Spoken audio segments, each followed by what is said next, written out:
Hai teman-teman yang berbahagia, selamat pagi.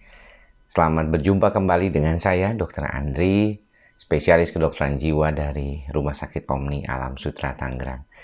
Di kesempatan kali ini, saya mungkin ingin sedikit berbincang-bincang dengan teman-teman berkaitan dengan sesuatu yang mungkin seringkali kita tidak terlalu pahami baik ya. Jadi kalau saya melihat memang saya sendiri masih belajar dan kita belajar dalam hal ini adalah bagaimana kita bisa memahami bahwa kebanyakan hal-hal yang sebenarnya terjadi dalam kehidupan kita ini lebih banyak dipengaruhi oleh faktor pikiran dan persepsi kita sendiri terhadap lingkungan kita. Dan ini yang merupakan salah satu hal yang perlu diperhatikan, terutama juga buat pasien-pasien yang mengalami gangguan kejiwaan. Gangguan kejiwaan seperti gangguan depresi, cemas, bipolar, gangguan kepribadian, skizofrenia, memang kebanyakan dikaitkan dengan faktor bawaan genetik orang tersebut. Di mana ketika bawaan genetik orang tersebut mengalami suatu perbedaan dalam cara merespon lingkungannya, maka terjadilah apa yang kita sebut bagaimana keadaan itu bisa berubah. Ya, perspektifnya itu jadi berubah. Jadi kalau misalnya orang yang tidak punya bakat ataupun tidak punya bawaan genetik gangguan kejiwaan, ketika dia menghadapi situasi tertentu, responnya jadi berbeda dengan orang yang punya atau masalah kejiwaan atau bawaan genetik kejiwaan itu sendiri.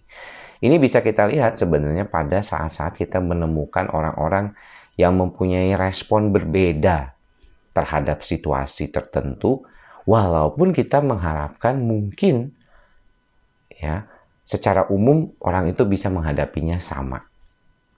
Adalah kita suka lihat ya, orang yang sangat berlebihan ya dalam menanggapi sesuatu, bahkan berpikir terlalu panjang, bahkan kecemasan yang tidak bisa kita bayangkan gitu ya. Kalau kita sendiri mungkin yang sehat mungkin ya, tapi itu ada terjadi. Dan kadang-kadang kalau kita melihat itu memang dikaitkan dengan perjalanan hidupnya, dikaitkan dengan pola asuhnya. Namun bagaimanapun kita suka melihat juga ada orang-orang yang lahir dari lingkungan yang ya, bisa dibilang tidak terlalu baik ya. Tetapi dia punya dasar yang bagus, ditambah dengan faktor lingkungan yang mendukung, akhirnya dia jadi bagus. Orang tuanya kelihatannya kayaknya nggak terlalu bisa mendukung. Bahkan mungkin kalau kita bisa lihat, orang tuanya dia tinggal dengan orang tua yang satu, dengan yang abusive, ataupun yang sangat membuat dia tidak nyaman, tetapi di dalam faktor lingkungan dia dikuatkan, dan akhirnya dia jadi bisa berbeda. Bagaimana dia memandang dirinya itu sangat penting. Tidak heran ketika kita berbicara tentang dasar karakter seseorang, itu kita bisa lihat ketika dia berada pada situasi-situasi tertentu. Ya, kita bisa lihat bagaimana respon dia terhadap ketika dia mengalami kesulitan, bagaimana ketika dia mengatasi bagaimana pikiran-pikiran yang datang, ya, bagaimana dia merespon sikap orang terhadap dirinya. Itulah yang bisa melihat karakter seseorang itu seperti apa. Dan ini mungkin yang perlu diperhatikan buat teman-teman ke depannya, bagaimana keadaan itu bisa berubah gitu di dalam perjalanan orang itu sendiri. Nah, semuanya itu dikaitkan dengan bagaimana kita mengubah keadaan kita ini. Ini yang penting ya, teman-teman harus perhatikan bahwa pada dasarnya perubahan sikap kita itu akan dihubungkan dengan kemauan kita sendiri. Nah, tadi di awal saya sudah bilang, masalahnya apakah kita ini punya kemampuan untuk itu. Ya, apakah kita itu punya kemauan untuk berubah? Bagaimana cara pola pikir kita dihadapkan.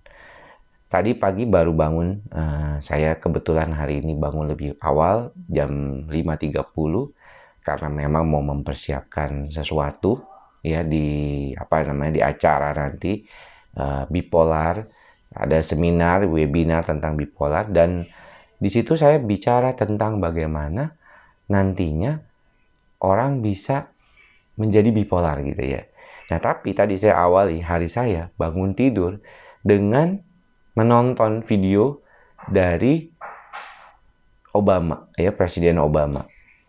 Bagaimana dia bisa bersikap ketika dia mendapatkan celaan dan dia diinterupsi, ya, diganggu saat dia lagi ngomong di White House atau di rumahnya dalam tanda kutip itu, dan ada orang yang menginterupsi.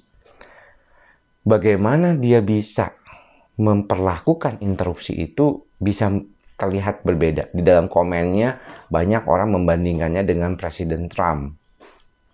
Ya, orang bisa lihat bahwa ketika ternyata orang itu bisa beda responnya terhadap situasi yang sama. Katanya kalau misalnya ada orang seperti itu, mungkin kalau Presiden Trump akan bersikap seperti apa, beda sekali stylenya atau gayanya dengan Presiden Obama. Ketika dia berada pada situasi gather wartawan, ya, atau kumpul bersama wartawan, ada salah satu wartawan yang sakit dan bagaimana dia bisa menunjukkan empatinya. Kalau ada yang bilang ya itu wajar lah, dia kan presiden, mungkin dilihat sama orang lain. Tidak demikian dengan Presiden Trump yang sangat benar-benar berbeda gitu merespon daripada Obama gitu, atau Presiden Obama. Jadi bisa kita lihat bahwa karakter seseorang itu akan bisa terlihat dalam kehidupannya sehari-hari.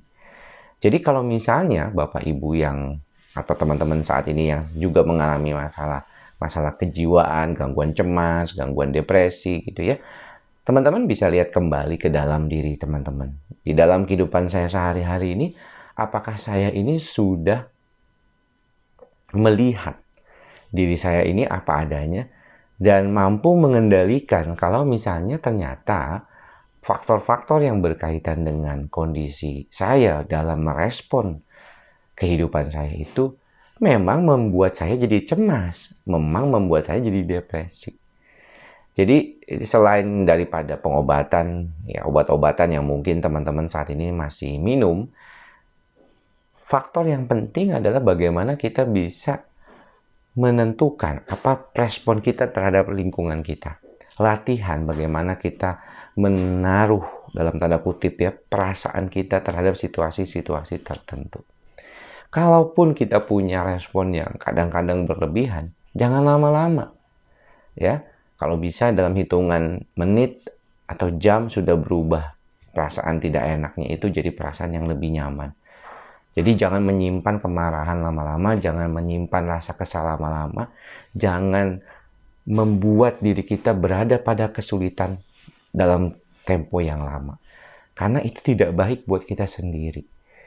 Ya, berikanlah kehidupan kita, pikiran, perasaan kita sesuatu yang selalu bisa lebih baik ke depannya.